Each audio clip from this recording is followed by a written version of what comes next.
Yes, Baahubali, Hanuman, రీసెంట్గా కల్కి. Tollywood to Bollywood ఎక్కడ చూసినా సరే మనకి విఎఫ్ఎక్స్ అనేది ఎక్కువగా కనిపిస్తుంది.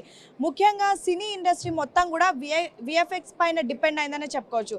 మరి ఇక్కడ మనం ఉన్నటువంటి స్టాల్లో విఎఫ్ఎక్స్ పైన దాంతో ఏఐని కూడా మిక్స్ చేసి వాళ్ళు యూజ్ చేస్తున్నారంట. రీసెంట్గా కల్కి మూవీకి కూడా పనిచేశారంట. మరి వాళ్ళ కాన్సెప్ట్ ఏంటి, ముఖ్యంగా ఈ విఎఫ్ఎక్స్కి ఏఐకి ఏ విధంగా వాళ్ళు కనెక్ట్ చేశారో అడిగి తెలుసుకుందాం. హాయ్. హలో, మీ పేరు? ఐఎమ్ రమ్య. రమ్య, ఏంటి మీ కాన్సెప్ట్? మొత్తం కూడా మాకు ఇక్కడ సినిమా పోస్టర్స్ అంతా ఏదో విఎఫ్ఎక్స్ స్టూడియోకి వచ్చినట్టుంది. మీ కాన్సెప్ట్ ఏంటి? So VR based out of multimedia sector. Okay, మేమేంటంటే మా దగ్గర అకాడమీ ఉంది, ఓన్ ప్రొడక్షన్ హౌస్ ఉంది, రిఫ్టీ ఫిల్మ్ ఇన్స్టిట్యూట్ కూడా ఉంది. Okay, so totally media and entertainment sector. దీనిలో ఏంటంటే animation, visual effects and gaming ఈ మధ్య చాలా బూమింగ్ ఉన్న ఇండస్ట్రీ. ఓకే, సో ఈ మధ్య it is coming out, it is reaching out to every one actually. So AI అనేది దీనికి ఎలా యూజ్ అవుతుందంటే, ఫర్ సపోజ్ ఒక విఎఫ్ఎక్స్ ఆర్టిస్ట్ ఒక షార్ట్ మీద వర్క్ చేయాలంటే కొన్ని మ్యాక్సిమం అవర్స్ పైన కూర్చోవాల్సి వస్తుంది.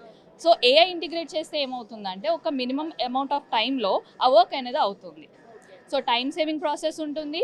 ఆ ఆర్టిస్ట్కి క్రియేటివిటీ ఎక్కువ తీసుకునే టైం కూడా they can have good time for more creativity actually. రీసెంట్గా మీరు ఈ ఏఐని యూజ్ చేసి మీ విఎఫ్ఎక్స్ ద్వారా ఏదైనా మూవీస్కి పనిచేశారా?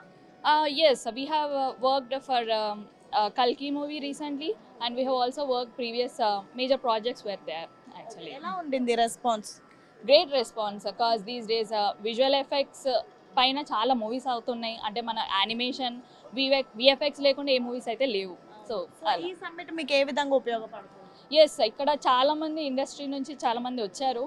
ఆ ఇంట్రడక్షన్స్ కానీ ఆ కొలాబరేషన్స్ కానీ చాలా యూజ్ అవుతుంది. అండ్ చాలామంది స్టూడెంట్స్ వస్తున్నారు ఐటీ ఇండస్ట్రీ నుంచి, ఇంకా బ్యాచిలర్స్ చదివిన వాళ్ళు కూడా వచ్చి రిజిస్టర్ అవుతున్నారు. They are interested into gaming cause they can have some training into gaming training తీసుకుంటే ఏంటంటే గేమ్ డెవలప్మెంట్ ఎలా చేయాలి, అన్రియల్ ఇంజన్ ఎలా యూజ్ చేయాలి అనేది తెలుసుకుంటున్నారు అనమాట. సో మొత్తానికి ఇక్కడ enter the world of cinema అని చెప్పేసి వీళ్ళు ఒక మొత్తం కూడా విఎఫ్ఎక్స్ వాల్ని క్రియేట్ చేశారని చెప్పుకోవచ్చు. దానిలో ఏఐని యూజ్ చేస్తూ మాత్రం ఎన్నో అద్భుతాలను సృష్టిస్తున్నారు. దానికి ఎగ్జాంపుల్ రీసెంట్గా వచ్చినటువంటి కల్కి మూవీ అనే చెప్పుకోవచ్చు.